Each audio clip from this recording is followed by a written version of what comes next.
প্রিয় সহকর্মীবৃন্দ, সালামু আলাইকুম। আজ আমি আপনাদের সামনে এই মুহূর্তে যে বিষয়টা নিয়ে কথা বলার জন্য হাজির হয়েছি, বিষয়টা হচ্ছে এমন এই বদলি নিয়ে আমাদের এমপিভুক্ত শিক্ষকদের, কর্মচারী না সরি, এমপিভুক্ত শিক্ষকদের বদলি নিয়ে আজ বেশ কিছুদিন থেকে অনেক আলোচনা সমালোচনা চলছে। আজও চলছে। আজ 13 তারিখ, আজও এই নিয়ে ব্যাপক আলোচনা। আজও মেন স্ট্রিম অনেকগুলো মিডিয়াতে এই বিষয়টি নিয়ে বেশ কিছু নিউজ হয়েছে। প্রথমে সকালবেলা দেখলাম যে 2005 সালে নিয়োগ পাওয়া শিক্ষকরা বদলি আওতা আসবে না, শুধু যারা এনটিআরসি সনদধারী শিক্ষক তাদের বদলি আওতা আসবে। এরপর আবার আরেকটা নিউজ দেখলাম, নিজ জেলায় কর্মরত শিক্ষকরা বদলি আওতা আসবে না। এখন এই যে নিউজগুলা, এই যে বিভ্রান্তিমূলক তথ্য ছড়ানো হচ্ছে, মূল বিষয়টা কি হচ্ছে? বদলি তো বদলি, আমি এর আগে বলছি বদলি তো বদলি। বদলি সর্বজনীন, বদলি হবে সবার জন্য। যার প্রয়োজন হবে বদলি, সে বদলির জন্য চেষ্টা করবে এবং সে বদলির জন্য আবেদন করবে। এখন বদলির জন্য যোগ্য হবে কিনা সেজন্য আরো অথরিটি আছে। তা আমি বদলির জন্য আবেদন করলে আমার বদলি অ্যাকুরেট মানে আওতা চলে আসবে এমন তো না। সেখানে নিয়ন্ত্রণকারী কর্তৃপক্ষ তো অবশ্যই আছে। সেখানে নিজ জেলার শিক্ষক না সে অন্য জেলার শিক্ষক, সেই বিচার বিশ্লেষণ করার দায়িত্বটা কার? সেই দায়িত্ব তো মাউসির। সেখানে আগে যদি ব্যারিয়ার দিয়ে দেওয়া হয় এই ধরনের, তাহলে তো এটা সর্বজনীন বদলি হলো না। এই বদলি নিয়ে ষড়যন্ত্র একের পর এক চলমান। এই বদলি নিয়ে মানে মাউসি নিজেই যেন একটি পক্ষ হয়ে দাঁড়াইছে।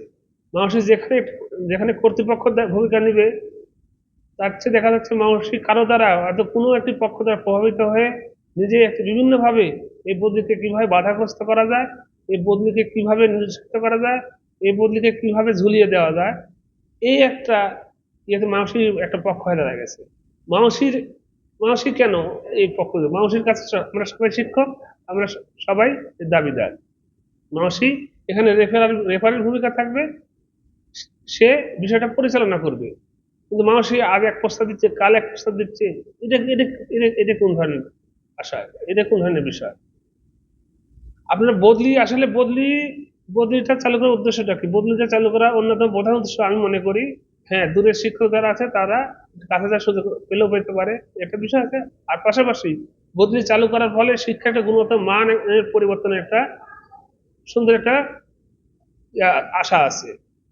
বদলি চালু হলে শিক্ষার মান অবশ্যই, বদলিটা যদি আপনি সর্বজনীন করেন এবং বদলিটাকে সুন্দরভাবে যদি স্বয়ংক্রিয়ভাবে এটা পরিচালিত করতে পারে, শিক্ষার মান এখানে পরিবর্তন করতে বাধ্য।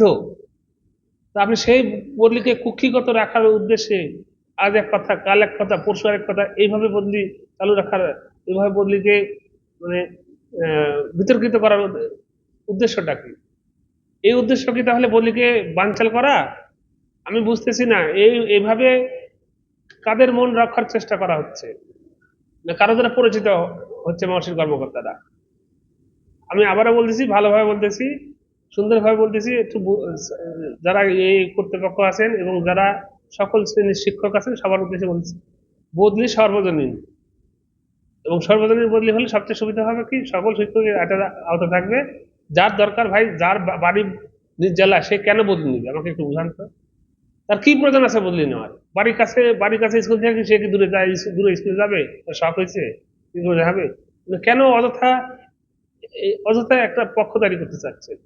অযথা একটা জটিলতা তৈরি করার উদ্দেশ্য কি? বদলি সার্বজনীন করে দেন, সকলে আওতা থাকবে। যার দরকার, যে বিবেচিত হবে, যে যোগ্য হবে, সে বদলি নিবে। এখানে এত যুক্তি তর্ক দরকার নেই তো। এত যুক্তি তর্ক দেখাতে গেলে বদলি কিন্তু আবার ভেসে যাবে। এবং একটি পক্ষ চাচ্ছে না এই বদলিটাকে চালু হোক। এবং আমার তো মনে হয় মাউসি ইচ্ছাকৃত ভাবে চাচ্ছে না, যার কারণে মাউসি বিভিন্ন শর্ত যুক্ত করছে। মাউসি একটা শর্ত, আমরা কি বলছি? এখন তো আমার মনে হয় প্রায় অধিকাংশ শিক্ষকই সর্বজনীন বলি পক্ষে।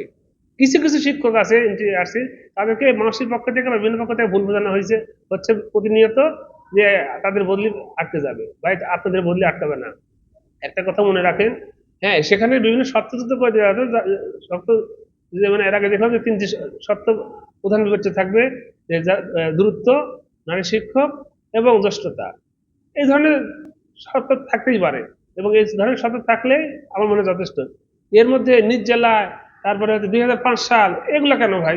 এগুলো তো দরকার নেই। এগুলো করে শুধু আপনার জটিলতা বাড়বে, এগুলো করে বৈষম্য বাড়বে। এগুলা এগুলো করার ফলে মানে আবার মানুষই আবার চাচ্ছে বদলিটাকেও একটা মানে আইনের মুখোমুখি দাঁড় করা বদলিটাকে।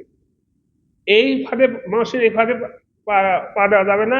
সবাই সকল শিক্ষকদের উদ্দেশ্যে বলতেছি ভাই, এনটিআরসি আর যে শিক্ষকই হন, ইন্ডেক্সধারী সকল শিক্ষকের উদ্দেশ্যে বলতেছি ভাই, আপনারা এই মানুষের এই ফাঁদে পা না দিয়ে বদলিটাকে সার্বজনীনভাবে চালু করার উদ্যোগ নিন। এতে শিক্ষার পরিবেশ, শিক্ষার গুণগত মান উন্নয়ন হবে। বদলিটা চালু করলে দূরের শিক্ষক যারা আছে তাদের উপকৃত হবেনি, পাশাপাশি শিক্ষার গুণগত বদলি চালু করলে, সর্বজনীন যদি বদলি চালু করেন, শিক্ষার গুণগত মান বৃদ্ধি পেতে বাধ্য।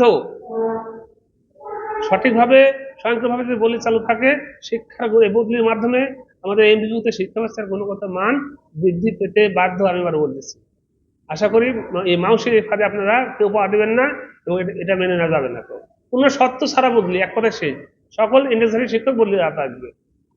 যার দরকার যে উপযুক্ত শর্ত তিনটাই: দূরত্ব, জ্যেষ্ঠতা, নারী শিক্ষক। এইভাবে বদলি চালু করেন, সকলেই উপকৃত হবে, সকলে এর আওতায় থাকবে এবং শিক্ষার গুণগত মান বৃদ্ধি পাইতে বাধ্য। ধন্যবাদ সবাই।